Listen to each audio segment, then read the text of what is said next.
and gentlemen, Advocate Shri Desai and dignitaries in the dais, thank you for being here this evening. The topic is, as you can see, is slash in the defense budget, national security at stake. The facts are well known. On 28th of February, as we heard, the finance minister presented the annual budget where he actually increased, where he said he increased the budget by 2,000 crore and 5%. But what he didn't tell you is that the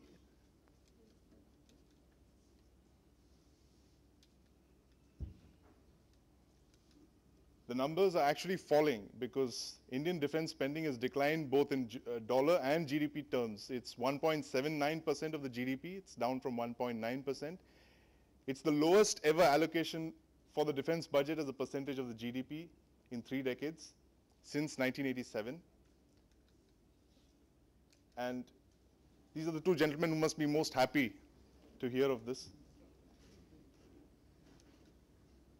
This is what the world defense spending looks like. There you have the US, which spends an astounding $700 billion, and you have the rest of the countries. The US spends as much as the rest of the 14 countries put together.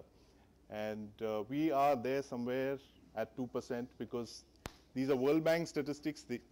They include pensions and expenditure on other arms of internal security, which we don't look at.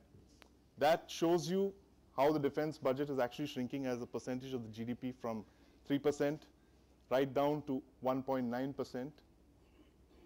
I'll just start a little about the story of the relation that the defense budget has with national security.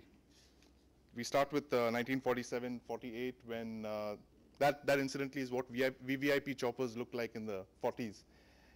The Prime Minister was approached by the Army Chief, then General Sir Robert Lockhart, and he presented him a paper outlining a plan for the growth of the Indian Army, where he said, Prime Minister, we need to grow the Army to 200,000, 300,000. And Nehru's reply was interesting because it actually gave you an idea of what the mindset of the Indian political leadership was with regards to the armed forces. Nehru said, and I quote, "We don't need a defense plan. Our policy is non-violence. We foresee no military threats. You can scrap the army. The police are good enough to meet our security needs." So the Prime Minister didn't waste much time because in September he directed the army's strength be brought down to 2.8 lakh soldiers, 250,000 soldiers from 2.8 lakh soldiers. And our first budget in 1950 set aside 150 crore for the armed forces. And this is interesting. In 1950-51, this is when the Chinese threat had begun to loom large on the horizon. Right? China had started aggressively making claims on parts of territory that India had claimed as her own. And so the paradox is that you have a country the size of Western Europe with unresolved boundaries of over 3,000 kilometers in the north and the northeast, but with an army the size of present-day Bangladesh, right? The 150,000 soldiers. And then you have, in 1962, you have a decade. So from 1950 to 1960, you have a decade of relative calm. You have the Indian Army going abroad on UN peacekeeping missions, and Nehru realizes his dream of being a global statesman. And you have these occasional police actions, which is where the Indian armed forces go into Goa, evict them of intruders, of the Portuguese. And that must have kind of lulled the establishment into this sense of security that we really don't need the armed forces. Why increase the budget? Why give them what they're asking for? And in 62, he tells the armed forces, go throw the Chinese out. I've given them orders to throw the Chinese out. The armed forces try, and this is what happens. This is an actual shot of Indian prisoners of war from a Chinese propaganda video. And it's a devastating blow because it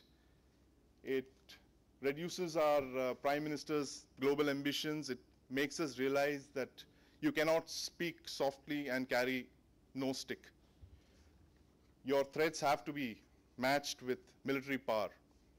So what happens after 1962, this terrible war of the border where the Indian forces are humiliated, is that the Indian military starts reorganizing itself, the defense budget increases, the armed forces start doubling in number, and in 1965 you have Pakistan, which realizes that this Indian economy is growing, the military is expanding, and this is probably their last chance to settle the Kashmir dispute by force.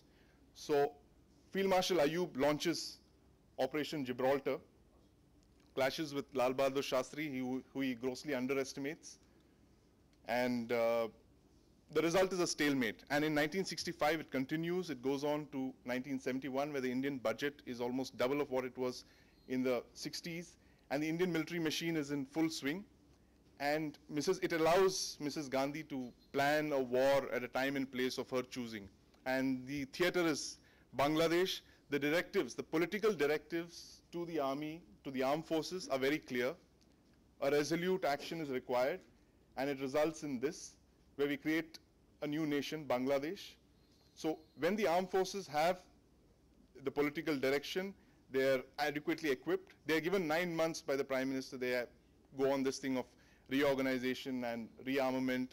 They're given time, and they deliver results. So then, from the 70s, the Indian military machine picks up steam, and it comes to, you're looking at the late 80s, where the Hindu rate of growth, which you mentioned, is delivers us some sort of a semblance of superpowerdom. That's a cover from 1989. This is towards the last years of the Rajiv Gandhi government. But reality catches up, because in 1991, not very long after, you have gold being pledged, that the country is bankrupt and it has to actually pledge its gold. And a theory takes root that perhaps we don't need our armed forces. This is after 60. It's very interesting. After the 50s, you have this theory again that maybe we don't need the armed forces. We don't need to spend as much. We don't need to prepare them for combat. We don't need to prepare them to look after our security needs. And this decade, which goes on from 1991 to 1998 or 99, is referred to as the lost decade, where the armed forces do not get their armaments. They are actually neglected. The warships, their aircraft, their tanks, they lack critical spare parts. We are unable to fight another war, and this is not lost on India's enemies. So this is 98 Pokhran, the nuclear tests. And not long after, we have the army chief who's forced to say, we will have to fight with whatever we have. That's General Malik. That's, interestingly, it's a Bofors gun in action in Kargil. And not very long after, it was caught up in a scandal. And it's interesting to hear what the Pakistanis have to, their assessment of the Indian military machine. You have here the great General Musharraf saying, in a briefing in July 1999, he tells the Pakistani political establishment, the Indians were in no position to launch an all-out offensive on land, sea, or air. This is interesting. He has been studying the Indian military machine, and he figures that this is the best time to strike. When the Indian armed forces are at their all-time low, they're just emerging out of the lost decade. So we strike now, we can capture Kashmir, or at the very least, Kargil and Siachen. The Kargil war, the Kargil conflict, actually gives us a taste of Indian resoluteness, because, to quote another example from what General Musharraf's own General Shahid Aziz, a former ISA official, he wrote this very recently in the Pakistani media. It created a flutter. He said that, General Musharraf said that no serious response would come from India. And he quotes, but it did, wave after wave, supported by massive air-bursting artillery and repeated air attacks.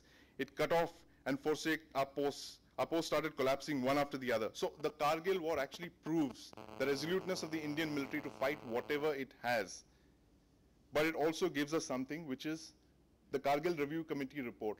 This is probably only the second time in 60 years that the Indian military has actually seriously analyzed itself and, its failings, its problems. The first one, of course, was the Henderson-Brooks report, which has still not been declassified after over 50 years. This is the second report. It's a public report. It's available on the media, on the web. I suggest you read it, because it gives you a comprehensive view of what Mr. Prabhu was talking about, the assessment of our national security. Nothing much has changed simply because we haven't learned from these lessons of over a decade back. The key recommendations of this report have not yet been implemented, which is basically the creation of a chief of defense staff who will oversee all the three armed forces. That key reform is still yet to be implemented after nearly 12 years. So to continue from Kargil, you have Finance Minister Yashwant Sinha who gives defense priority again, 28% hike in the budget of 2000. And the budgets have been increasing ever since. To give credit to the governments, ever since it's been riding, the economy has been picking up, and the military budgets have been going at roughly an average of 10%, though it has declined of late. But ever since then, it's been 10%. And you would think that the Indian Armed Forces, after a decade, would look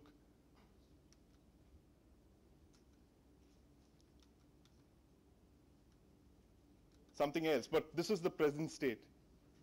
The IAF, the Indian Air Force, is down to less than 32 operational squadrons, which is the strength of the 1965 war. It is what it was 40 years back. The Navy has less than a dozen operational submarines. The infantry, which is your fighting arm, the boots on the ground, they don't have modern boots. They don't have helmets. They don't have assault rifles. The army is still flying helicopters that were designed in the 1950s. I mean, every other day, these are the crashes that you don't hear. These are the Cheetah helicopters that actually ferry supplies to Siachen. They're the critical, they maintain a critical air bridge. Those have still not been bought for many, many years now. And in short, the Indian Armed Forces are not ready for war. Why did this happen? I mean, where did all that money go? If it was just budget spends and money being spent, why is it that after 50 years after the China war, we are unable to deter China, we are unable to dominate Pakistan, the armed forces are still short of equipment, we are not ready for war? This is what our infantryman looks like. I mean, I've been to the J&K Valley in 1996. I went there recently in January. And I found the only item of equipment that the armed forces person has in 20 years is the cell phone. There's been no other incremental addition. There's no night vision devices. They don't have proper boots, no helmets, no modern lightweight bulletproof jackets.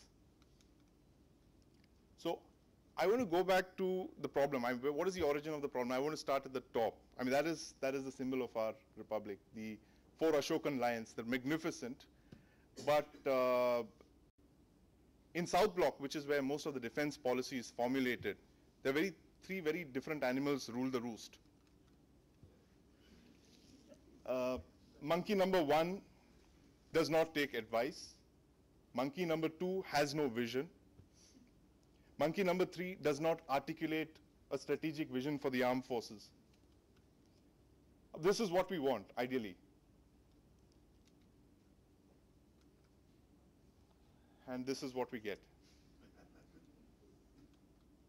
The reason is this. It would have been nice to think of defense as a straight water pipe. That water is poured in, more money goes into the pipe. It comes out, security is provided, hey presto. But that is how the money is spent. That is one reason why it takes us so many years to buy anything. It takes us a minimum, and these are figures put out by the government. It takes the government a minimum of 8 years to buy anything, from a combat aircraft to a boot or a helmet or a bulletproof jacket, anything you name it. Canvas shoes, it'll take them, sports running shoes, it will take them a minimum of 8 years. We've set up this huge, gigantic, bureaucratic maze, which is just incapable of deciding, which is actually so process-driven rather than result-oriented. And this is the impact it's been having. India and China. I want to take you back to the second lost decade. The first one was in the 90s, when we didn't spend anything, we neglected defense. The second lost decade has begun somewhere in 2006, when India was the world's 3rd largest arms importer in 2006. China was the world's largest arms importer. Saudi Arabia was number 2. And in the span of just 6 years, how that thing has been diametrically changed. India is today the world's largest arms importer. It's a very dubious distinction. China, on the other hand, is the world's 6th largest exporter. It aims to be one of the top 2 or 3 arms exporters in the next couple of years. I mean, here's the paradox. You have a country like India, which aspires to be on the United Nations Security Council, is a net importer of security. Over 70% of our armaments, ladies and gentlemen, are imported from countries of the Security Council, from the United States, from France, from Russia, from Great Britain. We don't import from the Chinese, but I'm sure if we ask them, they'd happily sell us. But this is costing us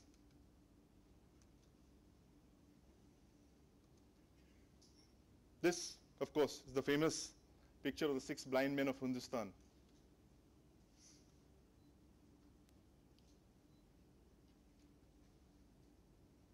Every year, the Ministry of Defense wastes over 5,000 crore. Wasteful expenditure. These are departments that have not been shut down. These are little empires that have been built during the Second World War, which no longer matter. They just continue. I want to give you a figure as to the United States, which operates on a 24/7 basis around the world, has something called the Defense Logistics Agency. It supplies US troops with food and rations all over the world, wherever they operate. They have, the figures are here. It says they award 8,200 contracts daily. It employs just 2,500 employees in 26 offices all over the world. Our Army Service Corps, which operates just within the boundaries of India, deploys 10 times the number. We deploy hundreds of thousands of people just to supply people within the country.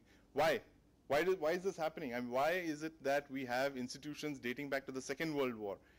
We recently had a talk. I was privileged to host a talk by General Malik and General Jacob. These are 2 generals from very different times of our history.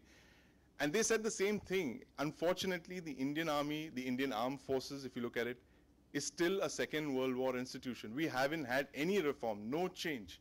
The United States is a case in point. Right up to 1986, they had what, they fought separately. You had the US Armed, you had the US Navy, you had the US Army, you had the US Air Force, US Marine Corps.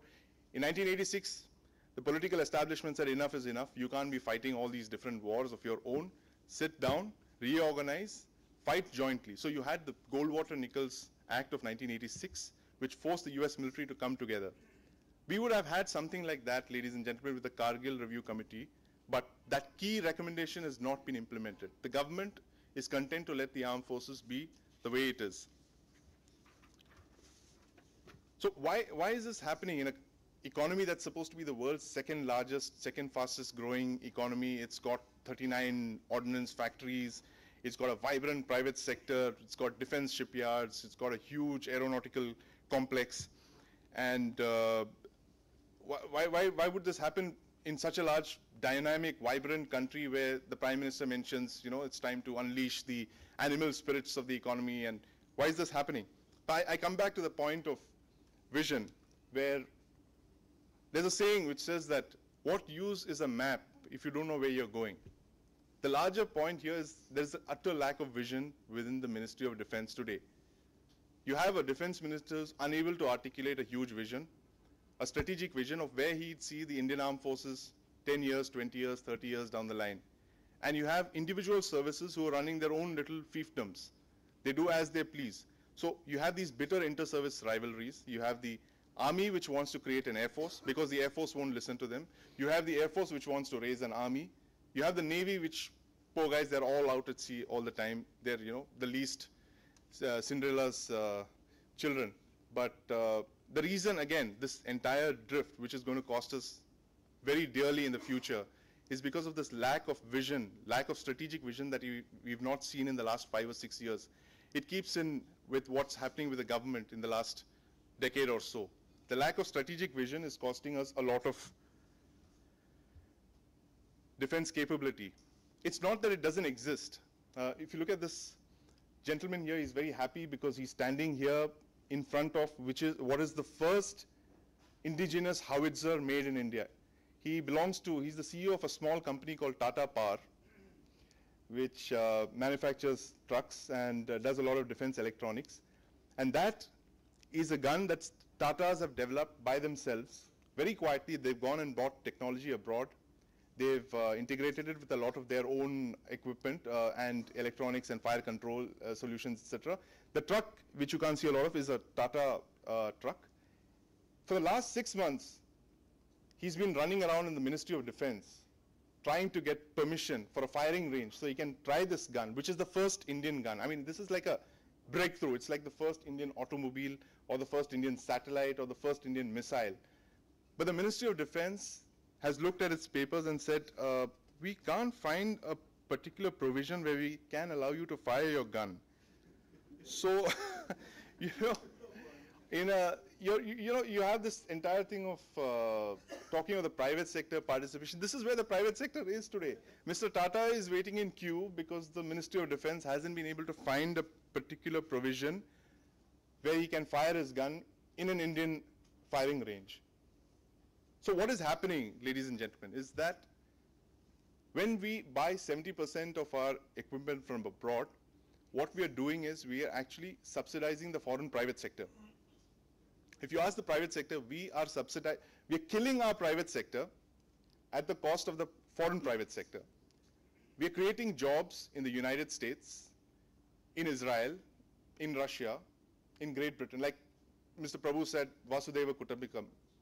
We are subsidizing the foreign private sector. And I'll tell you how this works, because a few years back, there was an interview by one of the head of an organization called Sibat. They are the ones who export, they're the Israeli company that exports armaments. And he was asked about the impact of defense exports on Israeli economy. So he said, well, we incidentally are one of the largest buyers of defense hardware from Israel. And he said that every $1 billion in exports helps create 10,000 jobs in the Israeli private sector, 10,000 high technology jobs with every $1 billion of exports in arms. I asked somebody in the private sector here that how many jobs could you create in the Indian private sector if you had $1 billion, if $1 billion were pumped in? He says, it's very simple, just add another zero. So you're talking of at least $10 billion worth of opportunities that are squandered, that are being exported for this lack of vision. We are going to pay a very, very heavy price for this lack of vision. And it explains, for instance, why foreign leaders come here with very large delegations, large business delegations, and they apologize for Jallianwala Bagh, and they second our, membership of the Security Council. Oh yes, we are behind you, because they want your money, and we're very happy to give it to them. And so what is the way forward? What are the examples that we can look at? I mean, coming down to a country that's down to 70%, importing 70% of its hardware. I mean, money is not the only criteria. I mean, money is only part of the story. It's how that money is spent. I mean, how that money translates onto the ground. Is it able to deliver efficiencies on the ground? Is it able to add more firepower, more punch to your military machine that actually makes an impact on the ground? But it clearly doesn't, because if you have the armed forces which are still in the 1960s and the 70s, they haven't been able to replace any of their equipment, then you haven't got bang for the buck. The country that we should actually look at is in the news right now. It's South Korea.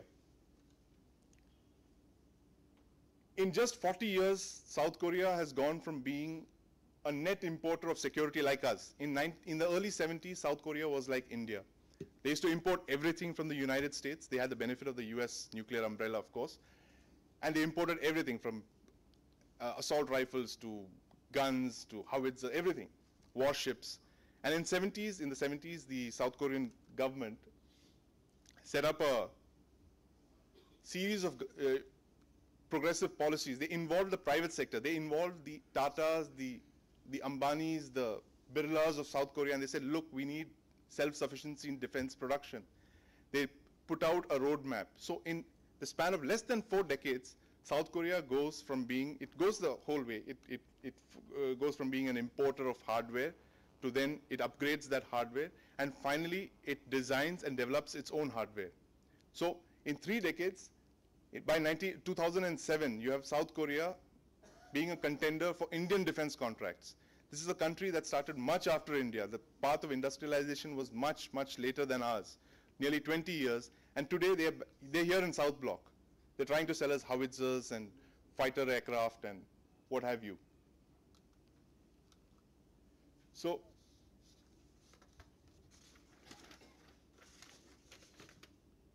to conclude, defense budget cuts do affect national security. But that's just one of the problems. I mean, like I said earlier, spending more money on defense is not going to get you anywhere unless you ensure that that gives you more bang for the buck. And what we have today is I mean, obviously the situation is very far from that.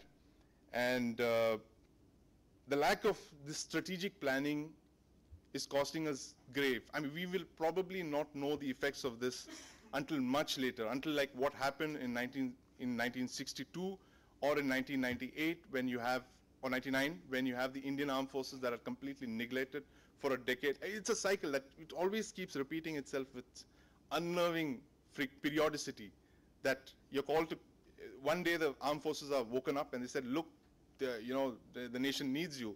The guy says, well, I haven't got this. He says, no, never mind, just go and fight. And as General Malik said in 99, we'll just fight with what we have. So the choice, therefore, is stark. Without a vision for your armed forces, without the strategic vision, which sadly is not coming from South Block, which isn't coming from the Defense Ministry. I have a few questions which have come, which is meant for Sandeep. May we request you?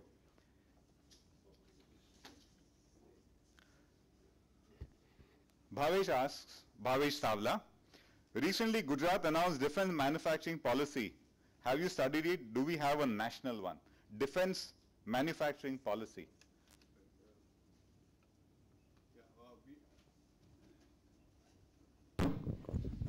Well, there is a defense manufacturing policy. It's called the DPP.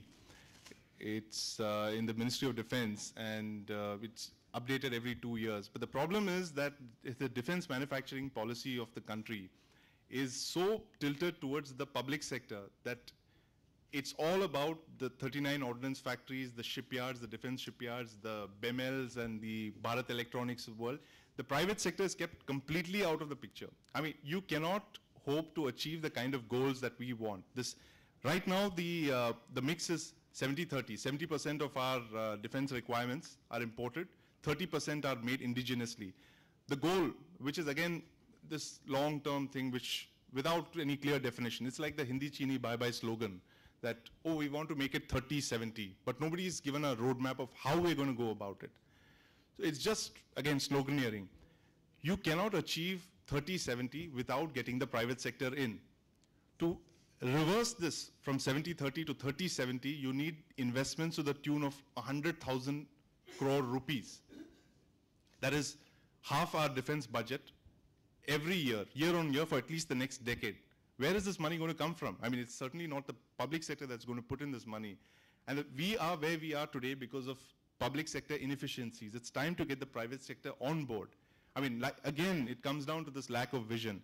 We have at the helm for the last 6 years a person who's very nice. He's very, very personally non-corrupt, of very high integrity, but is unable to articulate a strategic vision. He's just left the armed forces, let them do what they want. I mean, political leaders they're not supposed to just sign files. They're supposed to set long-term targets. Like, look, I need indigenization of the defense forces in the next 10 years or the next 15 years. But we don't get that. A couple of years back, I was told that there exists something called the RM's directives. The RM is the Raksha Mantri. The RM's operational directives to the armed forces. We don't have a white paper also, incidentally. I thought this was it. This is what the defense minister tells the armed forces, that this is what I want. I was a little aghast to discover that the RM's operational directives are actually sent up by the armed forces themselves to the defense minister. He looks at it, he probably corrects the language and sends it back to them. And they pass it off as the word of God. This is what the defense minister has told us. So again, it's like this thing of, the horses are tied to different parts of the cart and they're all pulling in different directions. There is no clear vision or no clear policy. If you let the armed forces manufacture your strategy, their only thing would be to arm, rearm, and what happens is that arming becomes an end in itself.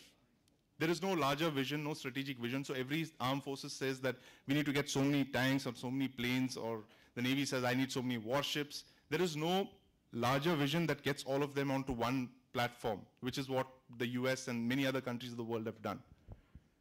I hope that answers your question. Sandeep, I have a question. Sure. The Pentagon is very open on the defense policies, pretty open. I'm aware of this. Do we have a culture like that in Delhi? No, we have a culture of total opacity. Like Mr. Prabhu said, 15% of the government spend is accounted for by defense, but I don't think even 15 minutes of parliament time is spent on discussing the defense budget. And in South Block, it's this culture of secrecy, there's complete opacity. So the reason you have scandals like the helicopter purchase is that everything is done in such a hush-hush manner. People are not told anything. You know, there is this complete thing of secrecy. If it's defense, it must be secret. It must be kept under the table. And when it's kept under the table, that's when all these procurement scams and all that break out. Because there are people who make money when things are kept under the table. Thank you. Two questions, common questions, Ashish Kulkarni and Aditya Gore. They ask, can you throw some light on the internal security status, which is to do with the book you're writing? As we continue to live under the threat of bomb blasts every day, are there any measures taken for center-state cooperation on this aspect, and what is today's state? So internal security, that's a whole new different ball game. I mean, the basic problem here is that law and order, as per the constitution, is a state subject. So the center leaves the states to do what they like. And the one one area of the budget that the police, states completely neglect is the police forces. The successive year after year after year, police budgets are unspent, policemen are not hired, you don't have boots on the ground. You have, what, 250,000 of policemen. The kind of shortages that you're talking of is astounding, it's huge. You know, you should stop waiting for this NSG, this so-called mythical commando force that will fly down from the skies from Delhi to deliver, justice and vendetta on terrorists in different states. That should end. I think we should start developing regional, local capacities. If there's an attack in South Mumbai, I mean, why should the NSG have to fly in from Mumbai? It should be Kolaba police station. A small anti-terrorist unit of the Kolaba police station should handle it, or the police headquarters. Yes, sir. NCTC, yes, that again is gone into this entire cycle of getting consensus, because the government is unable to get consensus. There are so many powerful states, every state is opposing it. And then meanwhile, the IB has jumped in and they're afraid that the IB is going to become a super IB. The IB is going to get arrest powers, is going to be misused by the governments, by the central government against states. So there are, some of these are not entirely unjustified, I must tell you that, because there has been a historic, there have been records in the past to suggest that the government has actually misused central police forces and powers against the states. So there is this traditional mistrust between the center and the state. But something like this shouldn't come in the way of, when you're fighting terror. And why is it that we, after 5 years after the Mumbai attacks, I mean, you walk on the streets, you still don't have CCTV cameras? I mean, how much does it cost you? I mean, this is exactly like the analogy of the army unable to buy combat boots. Why can't you put up CCTV cameras? I'm sure it wouldn't take more than 6 months for you to get, for a vendor to come and, install them. So what are the forces at work here that are preventing us from equipping ourselves or training ourselves? Yeah, well, there you have it. Under the table again.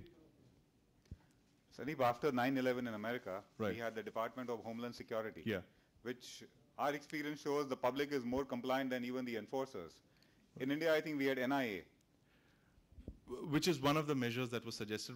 You had a couple of organizations like the NIA, the NatGrid, the NCTC. NIA was the easiest to do because it came under the center. They could, create it very quickly. And this is how the Indian system reacts. Whenever there's a question of setting up a new organization, overnight there's a new organization, because it means so many more posts, it means turf, it means power, it means influence and all that. But when you talk of cutting back or, scaling down or pooling in, sharing, that's when there's the problem of, So that's why you have organizations like the NatGrid, which haven't taken off. You have the MAC, which is a multi-agency center where intelligence agencies are supposed to sit around a table. in North Block every day and share intelligence of whatever little stuff that they get. They're supposed to pull in. There's a huge reluctance to share intelligence there. You have Mr. Mahendra Vora writing, Sandeepji, great R&D and information. We all may fall in depression after your speech. I hope we don't. Yeah, I hope you do something after that. That's like, go out and, tell the government how angry you are. Or tell your MP how angry you are. He writes further, I wanted to know more about how are we spending on the Moon and Mars mission? Why can we use some for defense expenditure? Yeah, that's interesting. The Moon and Mars is part of ISRO. Now, there are 3 organizations which have been put under sanctions after the Pokhran blast of '98. DRDO, the Atomic Energy Commission, and ISRO. The DRDO and AEC have not really recovered. But ISRO has shot out of orbit. They've gone to the Moon. They're going to Mars next. Precisely because they've had a vision. They've engaged the private sector. They do the design. They do a lot of the designing stuff. But the procurement is from the private sector. There's huge public-private participation in ISRO. And it's actually a success model that other government organizations like DRDO and the Atomic Energy Commission needs to look at. Mr. Bhandari has a compliment for you, Mr. Desai. मातृभाषा ही fins की तेजस्विता प्रदान देकर देश का उत्तमोत्तम कल्याण कर सकती है. उदाहरण जापान और चीन. Compliments for Finns. I think Sunil wants to say something. You want to say something? I just want a couple of points to be discussed. Please. You can take this. One is about, I think. Mr. Sunil Bhandari is an economist. No, essentially, I think it comes from the. Okay. Thank you. No, the points which I wanted to make were essentially from the defense budget side. Because I think you said that roughly about 14,000 crores cutback has been there in the revised estimates or the budget estimates. Yeah. And why does defense minister wants to surrender 10,000 crores of allocation of capital expenditure? Now, I have an issue because when he provides for the next year an additional expenditure, 14% growth, whatever, he also says that it is now left to the ministries and the departments to find how they can absorb this money. Right. Now, is there a problem with the defense ministry to how to absorb the money? Because across the ministries we find that they surrender the allocations which are given for the budget. So is there a problem about the defense minister's capacity to absorb the allocations of money? Or is it that the finance minister makes that as an excuse to reduce the allocations for various ministries, including defense? I'll tell you, there is a problem of absorbing this money. It's because our processes are so cumbersome that we're unable to spend effectively in a budgetary cycle.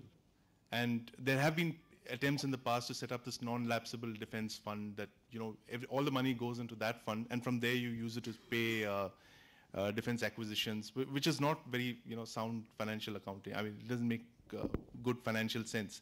But the problem is that the armed forces are very often unable to buy equipment in time. The reason why 14,000 crore was surrendered this year is because the Gorshkov delivery couldn't be taken this year. It's gone off by another year or so. So that money was kept aside for that. And the army said, look, we are just going to buy 197 choppers, so please keep some money for us. They were unable to do that because of some scandal or the other. The problem again is this, you're unable to streamline your acquisition processes. The Air Force and Navy by and large don't have a problem. It's actually the army which has a serious problem of trying to spend its money. It's, they go wrong at the very beginning of what is called a GSQR, a General Staff Qualitative Requirement, where you frame this thing and you say, look, this is I need a chopper or a assault rifle. They don't do their homework very well, and a lot of times that these proposals actually collapse. When they come to the final stage, they just drop down dead. A simple example I'll give you is this: a few years back there was a requirement for a sniper rifle. The army told the government we need sniper rifle, 1,000, 2,000 of them. and no global manufacturer responded to this tender. And the reason being that they had said in the tender, we want a bayonet to be fitted on the sniper rifle. Now, a sniper is someone who sits 2 kilometers away, you know, like that. And they wanted a bayonet to be fitted. So I asked someone who I knew was part of this process. He said that, why did you, put this thing? He said, oh, that purana hamara jo tha, uska tha. So we just added on the thing, He said, bayonet. And then the manufacturer said, so 5 years have been wasted in that. 4 years, 5 years. A lot of these things collapse. The army, unfortunately, they mean well. They don't put their best people in acquisitions. How it works is when an armed forces are at war, the finest guys are in your operations side, DGMO and MI and those branches. When you're in peace, which is when you're preparing for war or preparedness, your best people are in acquisitions and in training. Here in the army, it's still the same. The best people are still going to DGMO. The people who go into acquisitions, the acquisition wing, are those who are on the verge of retirement, who have got 1 year or 2 years left to go. There's no research. The army doesn't do the kind of research that it needs. So they are also partly to blame for this entire thing of being unable to buy anything. They're the worsted of all the services. So the second question, I think, if I'm permitted, this is about, when you said that a public-private partnership, and I believe there is some kind of a policy relating to defense offset. Yes. And that defense offset, there are lots of stories going around that this defense offset is not actually getting off the ground. You're absolutely and there correct. is a lot of things which are happening behind the scene, which is by way of corruption. Yes. Is that a fact? Absolutely. And as a result of which the genuine private sector enterprises are reluctant to get into the defense business. No, the offsets has been a disaster. What has happened is that South Korea, incidentally, I forgot to mention that, is one of the ways they actually energized the South Korean defense industry was through offsets. They told the offsets, in short, are the government tells the foreign manufacturer, the foreign equipment seller, that you have to put in buy a certain percentage of your of the hardware from within the country. So in a contract like the MMRCA, 50% of the thing will have to be bought by the French from India. But the problem is there are a number of problems there. What are the kind of stuff that the foreign vendors can buy from India? A lot of times they discover that the Indian industry is not up to that scale of a tender. We are talking of $20 billion. If you have to buy $10 billion of what from India? For a high technology thing like aircraft manufacturing. That is one thing. So that's the reason that offsets have been a disaster. There have been just 2 or 3, a handful of cases of offsets actually taking off. There are probably 2 cases. And people are very reluctant to put money into the country because of this. In fact, just last month, there was a huge joint venture between British Aerospace, BAE, and Mahindra & Mahindra. That collapsed, BAE pulled out. They said, we've had it with the Indian market after 5 years of waiting.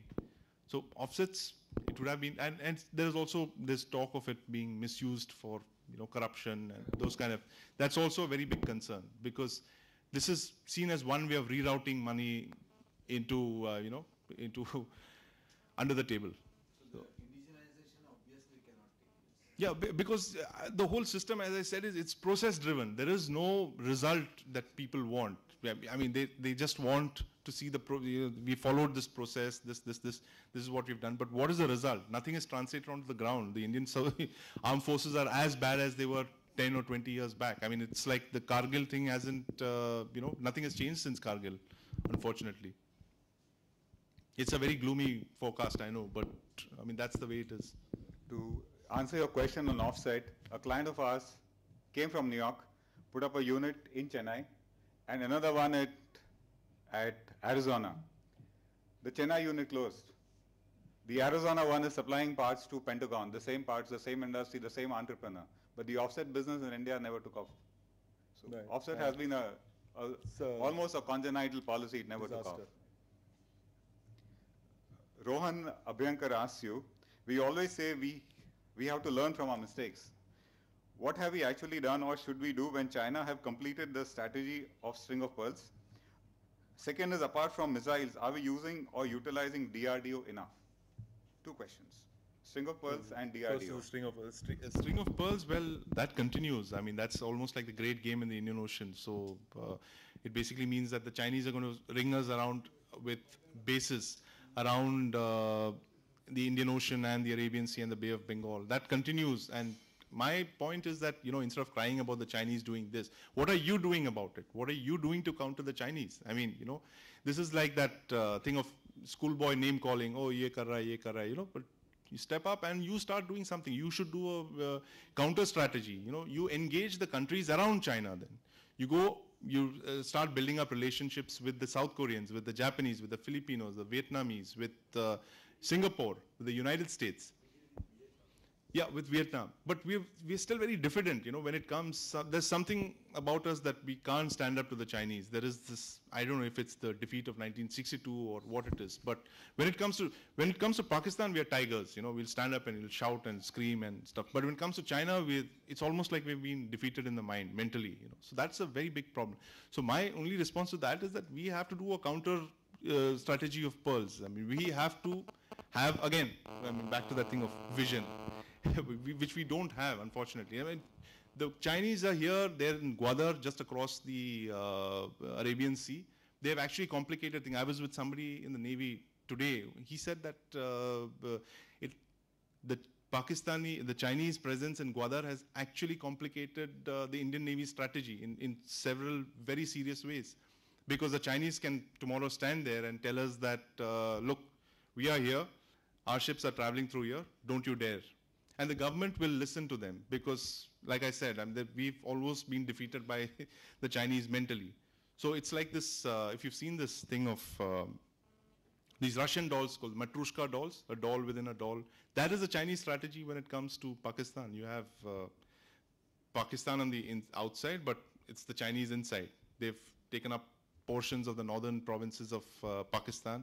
They're building this huge railroad energy gas line, pipeline into Gwadar, ostensibly for their own security energy needs, because they get a lot of their oil from the Persian Gulf. So they say that, look, we are doing this to safeguard our national interests, but we have to actually look at our national interests as well and have a counter strategy, which we clearly don't. I mean, today it's Pakistan, tomorrow it's going to be Maldives, Sri Lanka was day before yesterday. So I think the ring is shrinking around us very rapidly.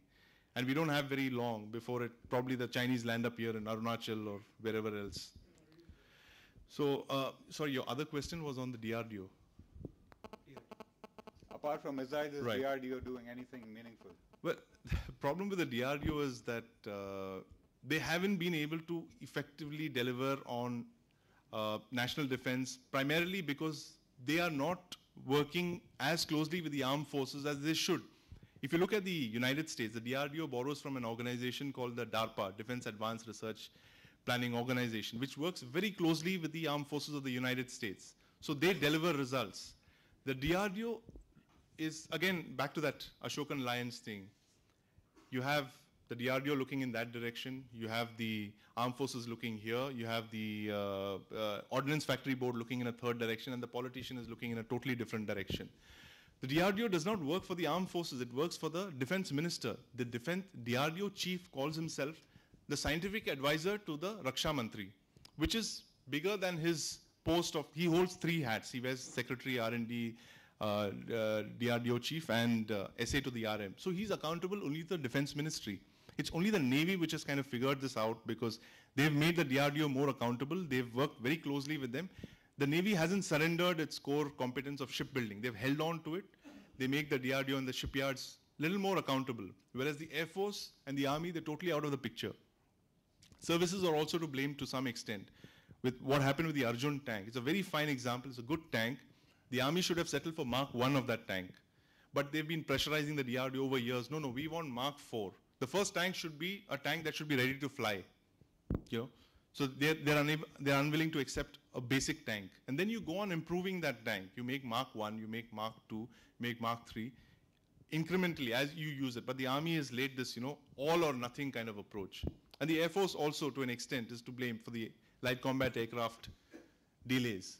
So these are the 3 critical areas that the DRDO, but in areas where the DRDO is really delivered that, and to their credit is the missile technology that they have actually given you intercontinental ballistic missile without any foreign assistance. So, and here's a story that in areas where nobody will sell you technology like nuclear weapons, nobody will sell you a nuclear weapon blueprint unless your name is Dr. A.Q. Khan, or or the Chinese sell you a blueprint. But no, in areas where no one sells you technology, critical technology like missile technology or bomb technology, India has made rapid advances on its own. But in area which is, areas like conventional weaponry and all that, which anyone will sell you equipment, there we are very content to buy from abroad. 70% of our needs come here.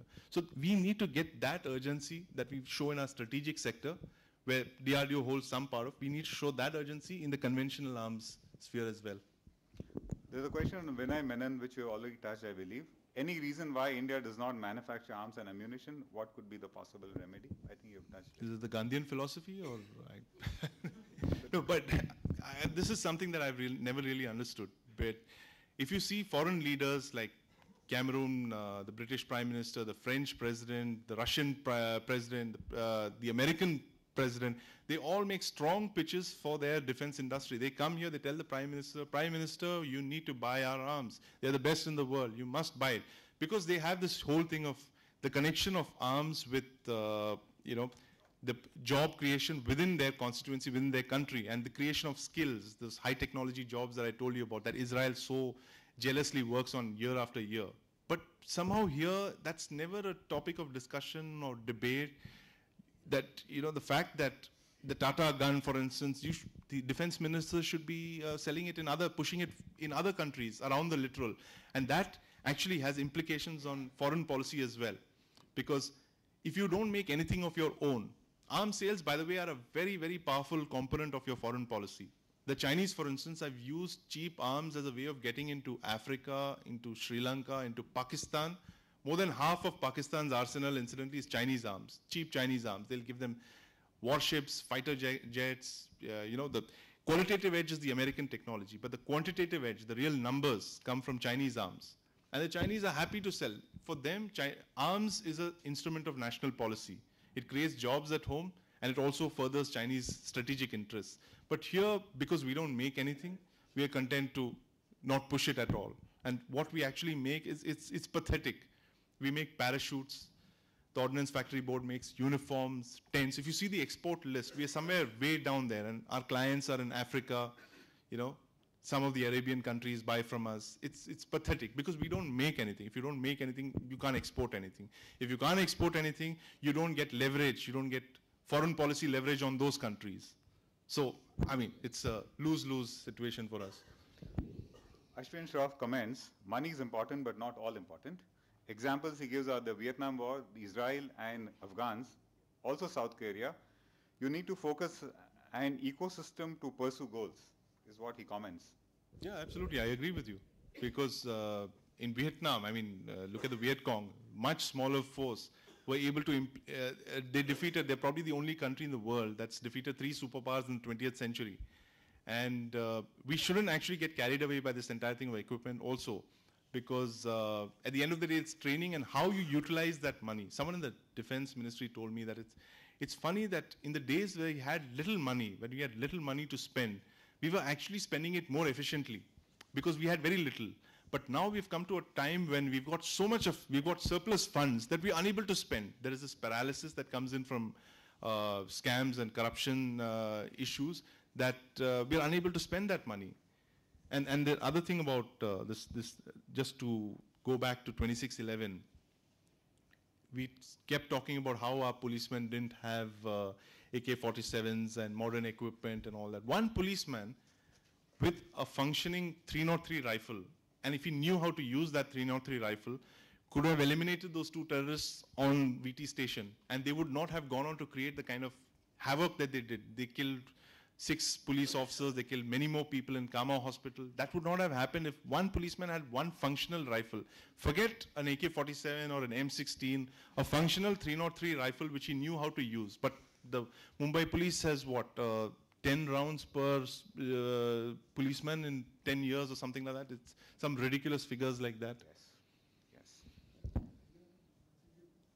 was a failure of the machinery because the police comes under political persons and there was a delay in creating this thing, which if that was not there, then this 2611 would not have happened. Right. Because of the politicians controlling the police.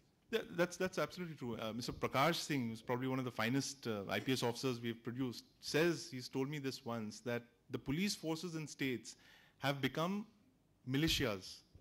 They have become like what in the old days when you had princely kingdoms, you had the state forces. So he says police forces have become state forces today. They're accountable to only the politicians. And the politicians they keep them hungry so that they will always depend on them. And Fishermen, they had said at the Colaba that these things happening, but information to go and to become an actual implementation of the action against those was delayed for this reason. right. And if you look at it, there was a case, if you think of them as active shooters, there's a term in the US which calls people who are using weapons and walking very quickly and killing a lot of people. They're called active shooters. You have these things. You had that case of the Batman killer in the theater and in one of the Scandinavian countries. And the West were completely ineffective. Yes. So the point is that for such threats of active shooters, you cannot wait for the NSG to come from Delhi or for the army to come from Colaba. You have to have the policemen on the spot to respond to that event. This is what happened in Fort Worth, Texas, a couple of years back. There was a shooting incident where a US Army major picked up a weapon and decided to start killing his inmates. So there were two policemen, off-duty policemen, who were going home, and they said, "What's that? That's shooting. What happened?" Someone said, "Someone's shooting." A US policewoman just took out her weapon. She went, looked for the guy, and bang, knocked him down. So immobilized him. So the first responder has to be the policeman on the site. I mean, if you don't equip and train your policemen, I mean, you're opening up yourself up to very, very, grave national security implications, because, like we've seen in 2611. Two quick questions. Yes. I believe it's Winston Churchill who said during Second World War, we don't have a lot of money, so we use our brains instead. That's right. Thank you. Two quick questions. Kanak Trivedi wants to know which countries are having greater standing army in number than India. Oh, that's China and Russia. And the US is almost comparable. We are the second largest in the world. But numbers don't tell you the whole story. I mean, there's no point. I mean, let me tell you, the Indian army is actually the world's only army. Every other army in the world is actually cutting back. The US army is cutting back. The Chinese army is about 2 million strong. It's coming down to about 1 million. We are 1 million strong. We're going to be 1.5 million because the Indian army has made these fantastic projections of increasing its numbers. You know the economic implications of adding more manpower. What you should be adding on is firepower rather than manpower. But because you haven't created for roads in Arunachal, in J&K. I've seen some of the roads where our, Agni 5 missiles are supposed to travel on. They're pathetic. You can't drive a bullock cart through them, And so to make up for this lack of infrastructure, the army is now digging soldiers into these World War II, World War I type of trenches all along the border to hold ground, because you haven't got this strategic roads or your railroads or anything like that. Whereas the Chinese on the Tibetan side, if anyone's been to Mansarovar, they tell you.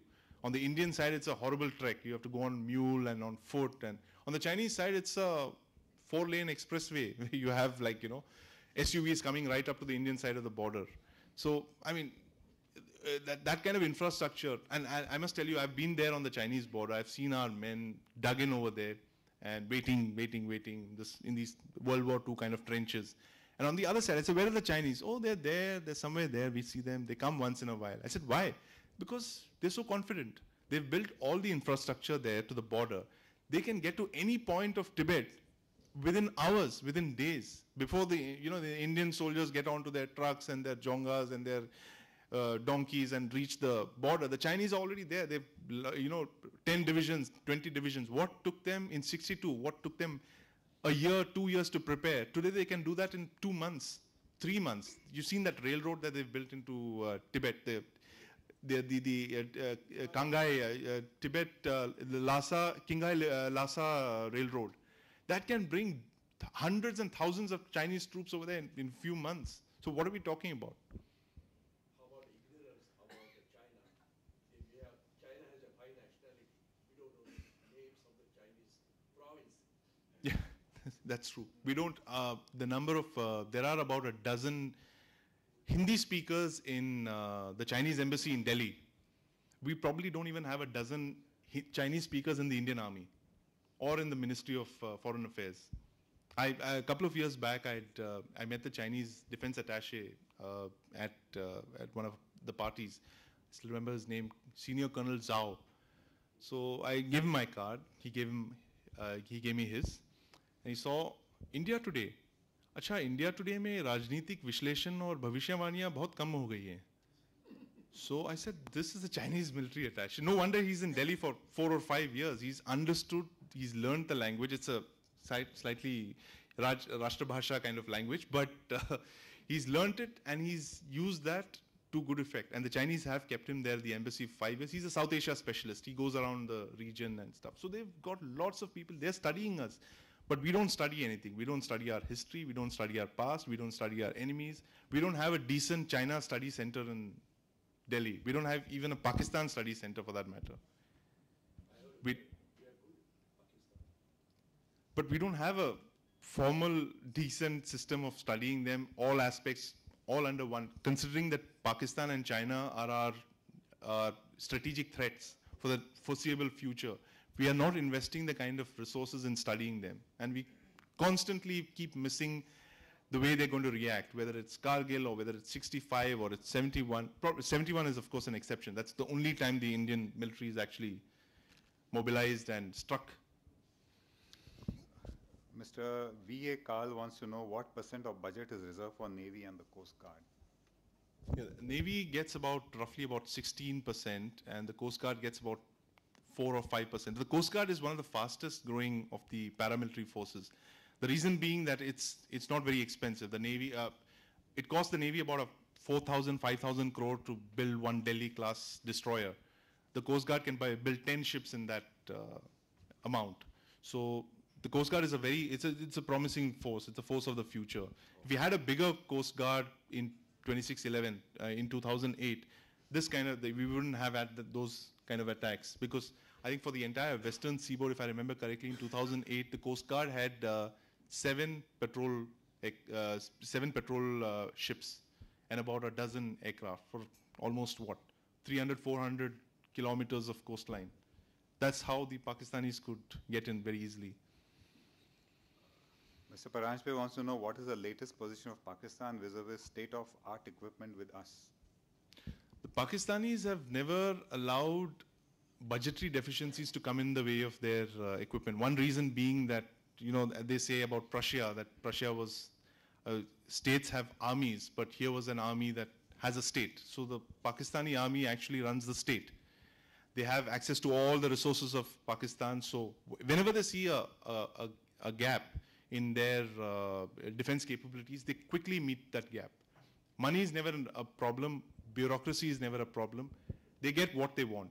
Today our tanks, we have about 3,500 tanks.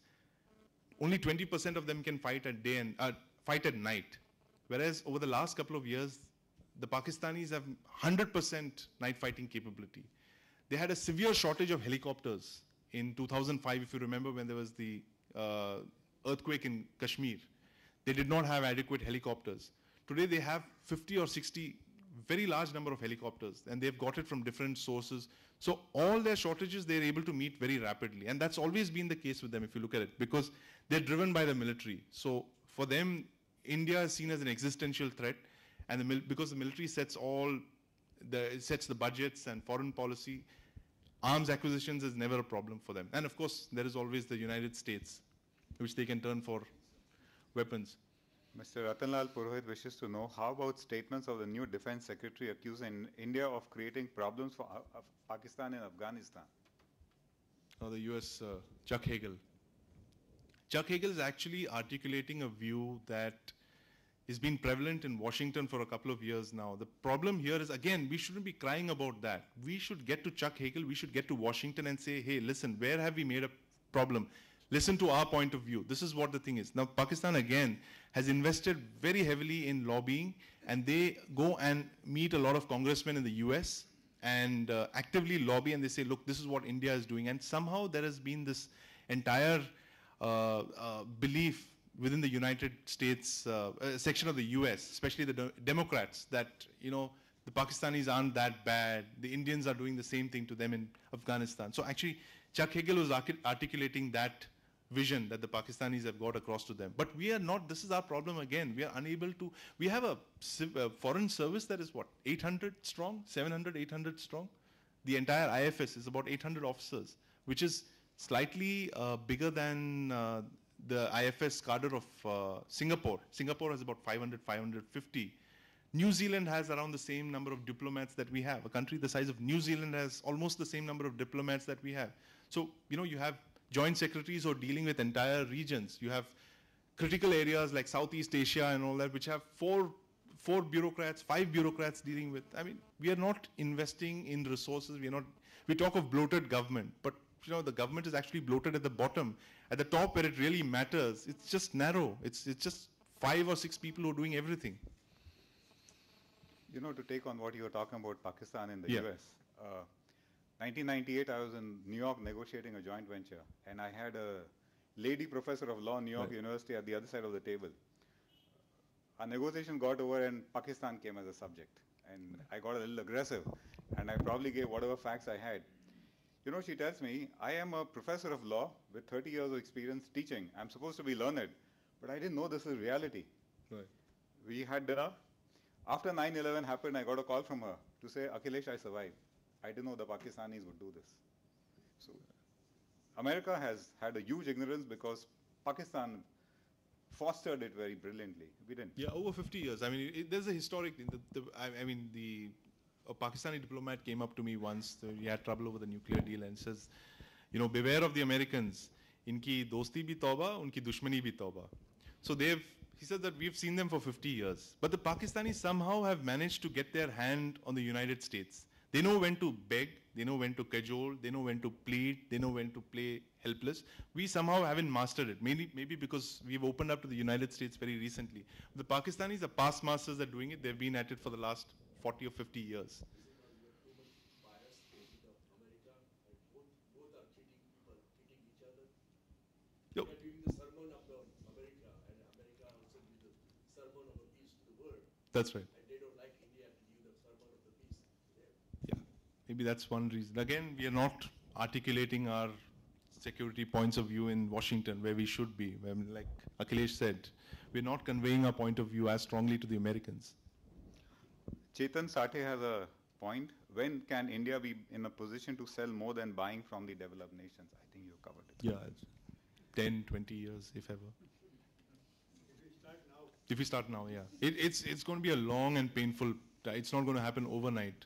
Unless the shortcut would be to just tell Mr. Tata, Mr. Ambani, Mr. Birla to go out and Mr. Adani to just go and buy foreign companies.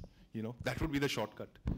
And start selling to the rest of the world. I can't think of any other way we could do it. I think that is the essence of foreign direct investment. That's right. When you were talking of opaqueness, I was just reminded of a small book which was written by Mr. Ajay Agarwal, Yeah. Tibet and China. Same opaqueness which is mentioned in the 50s. There was no media thing, like Nehru hid things for 10 years. Right. Is it the same which is continuing? That's what you are mentioning? Why is the Henderson Brooks report not been declassified? It's been 50 years. The people who have written that report, their children are on their deathbed. I mean, it's been 50 years. I mean, surely you can declassify that. Just to make a correction, Yes. you blame Nehru about 1950, about the army. Yes. In 1940, in Congress say, we don't believe, we don't want to get involved in Ahimsa. Right. We are practical. That's why we accepted your way of Ahimsa. Right. But for the defense, we accepted Ahimsa. So Gandhi is separated from Congress in 1940. Yeah. And Nehru say also, we need an army. It was Acharya Kripalani Yeah. who say, we don't need an army. My point is that America offered the seat to India in 1955, Security Council seat, Yes. which Nehru rejected, that another counterpart of In favor of the Chinese. Is that our mental attitude? We wait till the enemy sees us at the capital, and then we ready for the Zohar. And another thing, our tremendous ignorance. When Alauddin Khilji came from Yeah. north to Delhi, crossed the Vindhya, Yeah. or British start from Bombay to Pune, Yeah. cross the Sahyadri, we don't do anything. Yeah. We waited till they come to the border. Absolutely. That there is a historic, I mean, there have been historic parallels that We fought the battle on the elephant. the elephant is the defense ministry today, actually, I must tell you. But there is merit in what you're saying, because the Indian kings actually did not tackle the invaders at the gates. They waited for them to come right up to the fort. So the invader would cross hundreds of kilometers, and then they would do this fantastic battle, get onto their elephants and fight at their doors. When they'd wait to the enemy to get to their doorstep and then fight him. So there is merit in this. Sir. Anil HK, you're talking about the budget allocation for defense forces, but the peacetime forces, Yeah. like the Indo-Tibetan Border Police, Assam Rifles, Yeah. Nupra Rifles, Yes. even the Coast Guard. Yeah. So their budget doesn't fall in the defense budget Right. altogether. No, the So Coast they Guard take- is. Yeah. Some of them take fall in the Home Ministry. Yes. Yes. So why can't they get better budget for building the infrastructure and equipments and all? Because Right. they are the peacetime forces. Absolutely. Yeah, and particularly in threats like 2611, where it's a very different kind of a threat. It's a hybrid kind of threat. It comes from across your border. It's launched by Pakistan. So it would be seen as a conventional strike. But where it lands is where you don't have armed forces. You only have police. So how do you respond to this? So actually, you actually need a combination of both your external security and your internal security. That would mean actually, again, sitting around the table, reacting jointly. You know, the problem with the Indian system is that we react very slowly to threats. Again, it's that probably that old defensive mindset that, you know, we'll wake up. And even 71, the Indian Army didn't go to war overnight. Manekshaw was asked. Mrs. Gandhi told him in March 1971, Sam, I want you to prepare for war. I want war this month. He said, sorry, take my resignation. We are not ready for war. He asked for 9 more months.